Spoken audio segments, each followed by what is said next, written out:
¿Notaste que todo está a un bit de distancia? El estadio, tu casa, el centro de vacunación, el trabajo, la universidad. Estés donde estés y vayas donde vayas, siempre hay un bit para ti. Descarga la app y muévete sin preocupaciones. Bit, ¿a dónde vamos? ¿Quieres aprender a importar? Pues ha llegado tu oportunidad. Mis amigos de GFS Transportes y Logística van a dictar una masterclass completamente gratuita para que aprendas a importar. Y todo, obviamente, con el auspicio de mis amigos de GFS. Contáctate al número que te aparece aquí en la publicidad para que puedas tener más información. Al igual que ustedes, yo también soy un gran fan de la serie The Crown. Y si no eres un fan de la serie The Crown, deberías ser un fan de la serie The Crown. Y es que, con todas estas noticias acerca de que la reina Isabel supuestamente se confirmó como un caso positivo de COVID, una pregunta salta a la luz. ¿Qué pasará el día en que la reina deje de existir? Las monarquías basan mucho su existencia dentro de lo que es la popularidad y la recepción de su público. Y es que el heredero de la reina Isabel, que sería el príncipe Carlos, no tiene exactamente todas esas cosas. Y un rumor comienza a ser cada vez más fuerte. ¿Y si se anulara definitivamente la monarquía inglesa? Y como este canal es fan de dar explicaciones históricas a todo lo que sucede, he decidido revisar la historia de Inglaterra y resulta que sí, una vez ya se enfrentaron a un caso así, un rey impopular que no cumplió las demandas que reclamaba la población, que se peleó con el parlamento y que acabó en una situación monstruosa, con su cabeza fuera de su cuerpo y con una Inglaterra que era por primera vez en la historia una república. Y de eso justamente vamos a hablar ahora. Uno de los escenarios que se podría desatar sería la creación de la Segunda República Inglesa. Pero para hablar de la Segunda República Inglesa hay que hablar de la Primera República Inglesa. Si estás viendo este video por Facebook, recuerda suscribirte al canal de YouTube. Gracias a todos los que están colaborando con este canal. Acá tienen el Yapi y el Plin por si quieren convertirse en mecenas, en medicis, en esforzos del canal. Yo soy Merlin, atrás de la cámara está Bigotes y esto es la biblioteca de Merlin. ¡Corre video!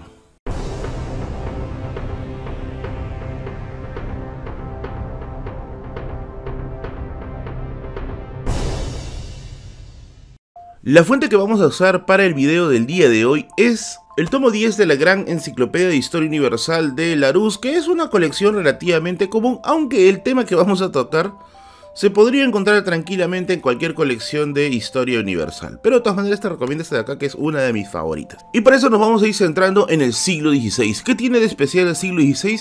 Pues es el siglo donde se van a ir gestando las monarquías absolutas. Pero no nos vamos a concentrar en todas ellas, nos vamos a concentrar exclusivamente en el caso de Inglaterra. Para el siglo XVI, el absolutismo inglés tiene algo de especial, sí tiene una cultura parlamentaria.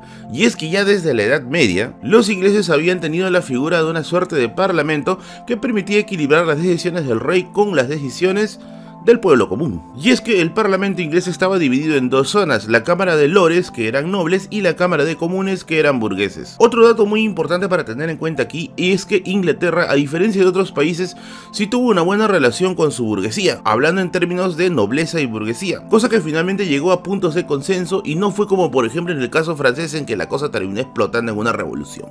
Y la historia comienza así. Estaba reinando la dinastía de los Tudor y la última de los Tudor, la famosa reina Isabel I, muere sin dejar descendencia. La muerte de Isabel sin descendencia va a desatar lo que se desata clásicamente en estas circunstancias: una lucha por el poder. ¿Quién es el sucesor al trono? Y el sucesor al trono fue Jacobo VI de Escocia, que al ser rey de Inglaterra fue nombrado Jacobo I de Inglaterra. ¿Cuál es el gran problema de Jacobo I de Inglaterra? Es que este sujeto se pasó por el forrito completamente todo esto de la cultura parlamentaria y quiso ser un rey al estilo absolutista, como lo estaba haciendo Richelieu. Ojo, Richelieu no es un rey en Francia, es un regente, pero se le considera como uno de los pilares de la creación del absolutismo. Esta idea de que Jacobo era un ser divino, porque sí, en esta parte se dice o se habla del providencialismo como una de las características principales de las monarquías absolutas, hizo de que el rey Jacobo piense que todas sus decisiones eran las correctas y que más bien el parlamento era un estorbo.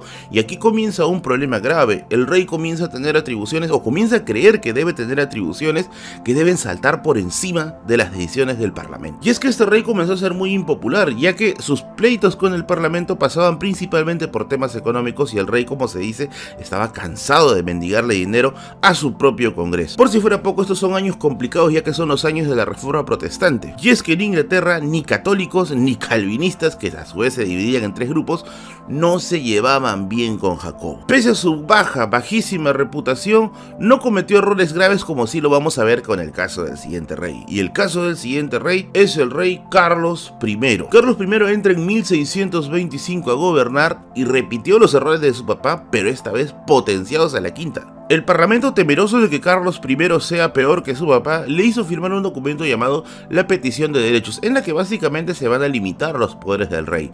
Pero Carlos no se venía con tonterías y lo que hizo fue hacer el Vizcarra Challenge y el Fujimori Challenge: disolver el parlamento. Esta disolución del parlamento duró 11 años, lo que se le conoce como el parlamento corto.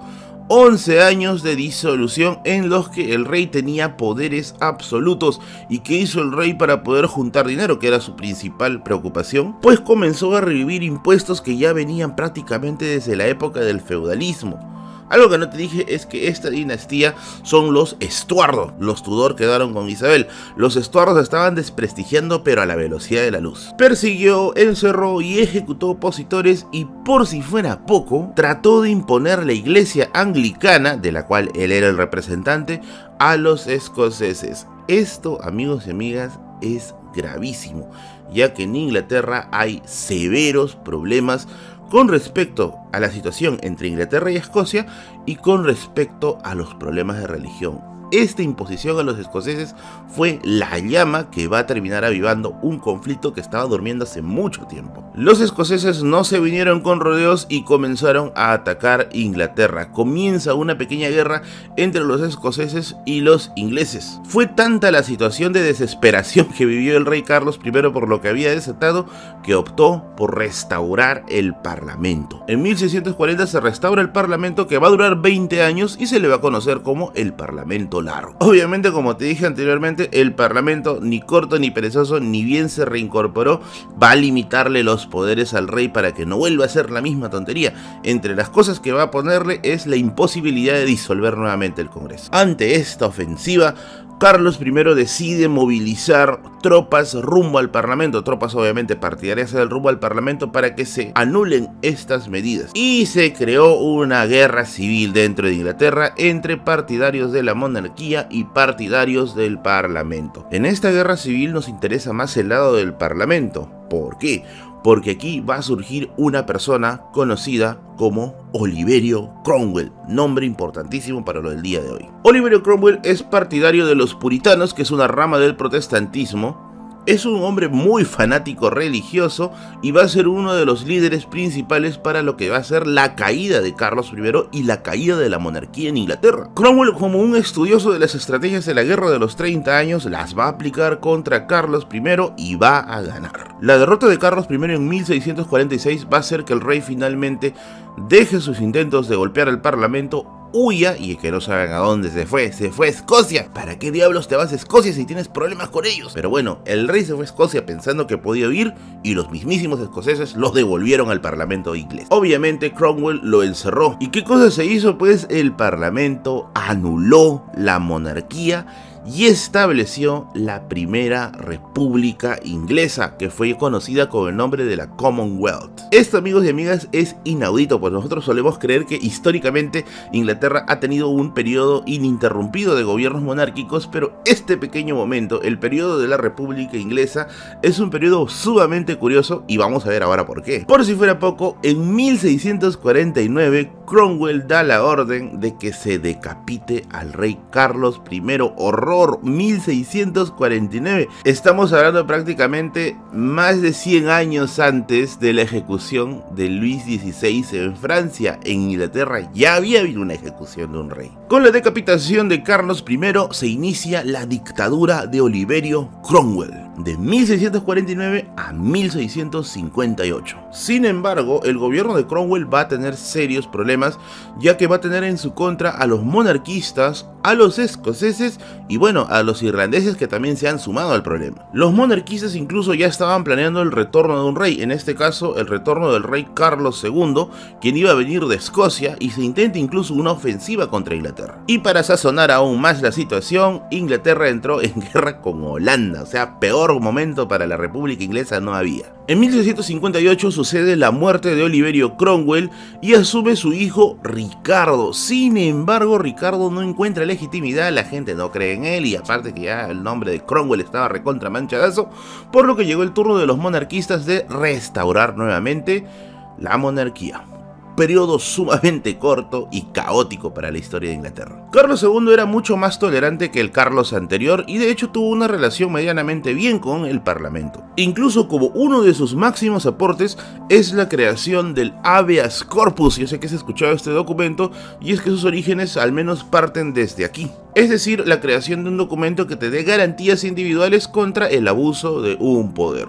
Por otro lado, el Parlamento inglés también se va a dividir en dos grupos. Los Tory, que eran partidarios de una monarquía fuerte, ojo, no absolutista, pero sí una monarquía fuerte, y los Whig, que eran básicamente los liberales. Al tiempo de gobierno de Carlos II le sucede Jacobo II, quien era hermano de Carlos II, y otra vez el mismo problema. Jacobo II se la quiso dar de tirano, se la quiso dar de rey absoluto. Pero amigos, habían pasado 85 años de guerra entre el rey y el parlamento. ¿Ustedes creen que el parlamento se va a dejar disolver otra vez? No, en una. El parlamento se puso firme y se hizo firmar la Declaración de Derechos. Todo esto está en el contexto de un acontecimiento llamado la Revolución Gloriosa, que de verdad lo estoy resumiendo demasiado corto, pero más adelante puedo hacer un video más completo acerca de esto. La Declaración de Derechos es un documento firmado en 1689 en el cual el Parlamento ya le pone fin a este problema de rey versus Congreso, haciendo de que la monarquía en este país sea constitucional, o sea, el rey es una figura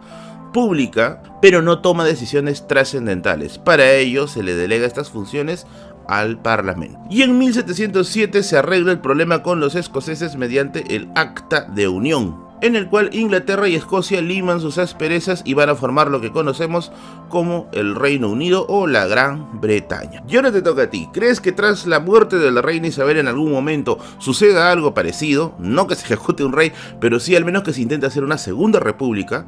¿Crees que una república sea la mejor forma de gobernar para un país que ha sido tradicionalmente monárquico? Y sobre todo, ¿crees tú que después de esto pueda aparecer un Cromwell? Déjamelo saber en la caja de comentarios. ¿Quieres aprender a importar? Pues ha llegado tu oportunidad. Mis amigos de GFS Transportes y Logística van a dictar una masterclass completamente gratuita para que aprendas a importar y todo, obviamente, con el auspicio de mis amigos de GFS. Contáctate al número que te aparece aquí en la publicidad para que puedas tener más información. Muy bien amigos, hasta aquí nomás el video del día de hoy. Quiero agradecer a mi músico Carlo Levin por haber ambientado musicalmente este video. Te dejo su canal aquí en la descripción del video.